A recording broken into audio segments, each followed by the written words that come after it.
அகிலாண்ட கோடி பிரம்மாண்ட நாயகன் உலக நாயகன் அவதரித்த நாளான மார்கழியில் ஆருத்ரா என்று சொல்லக்கூடிய திருவாதிரைக்களி என்று நடராஜ பெருமான் காட்சி தந்தது.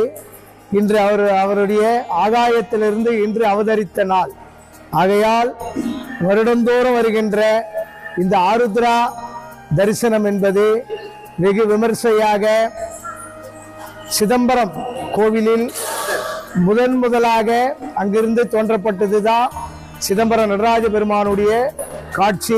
அங்க தோன்றியதுதான் ஆருத்ரா என்று திருவாதிரைக்களி. பகவான் நாயன்மார்களுக்காக அறிவுறுத்தம் செய்வதற்காக அவரு பிள்ளைக்களி வேணும் என்று ஒரு பக்தர்களுக்கு சோதனையிட்டதன் காரணத்தினால இந்த ஆருத்ரா என்று தரிசனம் அன்றிலிருந்து தான் இன்று வரையில இந்த தரிசனம் மக்கள் ஆருத்ரா தரிசனம் செய்து கொண்டிருக்கின்றார்கள். ஆருத்ரா என்பது பகவானுடைய பெரிய நட்சத்திரமாக விளங்கக்கூடியது. ஆருத்ரா நட்சத்திரம் அதுதான் மனிதர்களுக்கு திருவாதிரை என்று நட்சத்திரம் சொல்லுவாங்க. மிதுன ராசிக்காரர்கள் திருவாதிரை நட்சத்திரம் வரும். அந்த திருவாதிரை என்பதுதான் ஆருத்ரா என்று சொல்வார்கள். ஆருத்ரா என்று சொன்னால் திருவாதிரை, திருவாதிரை என்று சொன்னால் ஆருத்ரா. ஆகையால் இந்த நட்சத்திரம் நடராஜ பெருமானுடைய நேரடியாக ஆகாயத்திலிருந்து இறங்கி காட்சி கொடுத்து நாயன்மார்களுக்கு அருள் புரிந்ததுனால இந்த ஆருத்ரா தரிசனம் வெகு விமர்சையாக எல்லா ஆலயங்களிலும் நடராஜ பெருமான் உள்ள ஆலயங்களிலும் சிறப்பாக நடந்திருக்கின்றது. இந்த பஞ்சபூத ஸ்தலம் என்று சொல்லக்கூடிய ஸ்தலத்தில் இந்த நடராஜனுடைய பெருமானுடைய பரிபூர்ண வெகு விமர்சையாக கோடான கோடி மக்கள் எல்லாம் சேர்ந்து இந்த ஆருத்ரா தரிசனத்தை காண்பார்கள். ஆருத்ரா தரிசனம் என்பது மார்கழி மாதத்தில் வருகின்றபடியால் மனிதர்களுக்கு தை பிறந்தால் வழி பிறக்கும் என்று சொல்லுவார்கள் இல்லையா, அதற்கேற்றாபோல் இந்த ஆருத்ரா என்பது நம்மளுடைய முடிவு. அதுக்கப்புறம் தான் தை மாதம் பிறக்கின்றது. இந்த மார்கழியில் இந்த பீட மாதத்தில் வருகின்ற வைகுண்ட ஏகாதசியம் தெரி ஆருத்ரா தரிசனமும் வெகு சிறப்பானது. மக்களுக்கு இதை தரிசனம் கண்டால் குடும்பத்தில் செல்வமிக்க யோகமிக்க எல்லா தோஷங்களும் நீங்கி பெருவாழ்வு வாழ்வோடு பகவானுடைய பரிபூர்ண அனுகிரகத்தோடும் செல்வ செழிப்புடனும் அவர்கள் பிள்ளைகள் எல்லாமே கல்வி செல்லும் ஞானம் பெற்று திருமண பாக்கியம், குழந்தை பாக்கியம், அனைத்து தோஷங்களும் நிவர்த்தியாகி இறைவனுடைய பரிபூர்ண அனுகிரகம் கிடைக்கும் என்பதை சொல்லிக் கொள்கின்றோம். சிவா திருச்சிற்றம்பலம்.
இந்த ஆலயத்தின் நிர்வாகியான எளியவன் டாக்டர் சிவகுருநாதன் ஆகிய எளியவன் இந்த ஆலய குருக்களாகவும் நிர்வாகத்தினுடைய செயலாளராகவும் இருந்து இந்த ஆலயம் நிர்வாகம் செய்து கொண்டிருக்கின்றேன். அனைத்து அடியார்களும் இந்த ஆலயத்துக்கு வந்து அனைத்து பெருமக்களும் பகவானுடைய பேரருளை பெற்றுக் கொண்டிருக்கின்றார்கள். இந்த ஆலயத்தை கட்டி முடித்த இந்த ஆலயத்தை செவ்வனே நடத்தி கொண்டிருக்கின்றபடியால் இந்த எளியவனுக்கு அரசாங்க உதவியுடன் இந்த டாக்டர் ஸ்பெஷாலிட்டி என்று சொல்லக்கூடிய டாக்டர் பட்டம் வழங்கி இந்த ஆலயத்தை நிர்மாணம் செய்து குருக்களாக இருக்கின்றபடியால் இந்த எளியவனுக்கு டாக்டர் பட்டம் கொடுத்து கௌரவித்தார்கள். சிவா திருச்சிற்றம்பலம். இன்று ஆருத்ரா முன்னிட்டு திருத்தையூர் மாரிசூர் திருக்கோயிலில் திரு குருசாமி அவர்கள் மிக சிறப்பாக இந்த ஆலயத்தில் நடராஜருக்கு நல்ல அபிஷேகம் பண்ணி நல்ல ஒரு வழிபாடு எல்லாருக்கும் மக்களுக்கு நல்ல சிறப்பாக காட்டினார். இதில் நிறைய பக்தர்கள் கலந்து கொண்டு மலர் தூவி சாமி தரிசனம் பெற்றுக்கொண்டார்கள். எல்லாருக்கும் சிறப்பான வழிபாடு நடைபெற்றது. எல்லாரும் மிக மகிழ்ச்சியோடு சாமி தரிசனத்தை கண்டு நல்லா சந்தோஷமா எல்லாரும் வீட்டுக்கு சென்றாங்க.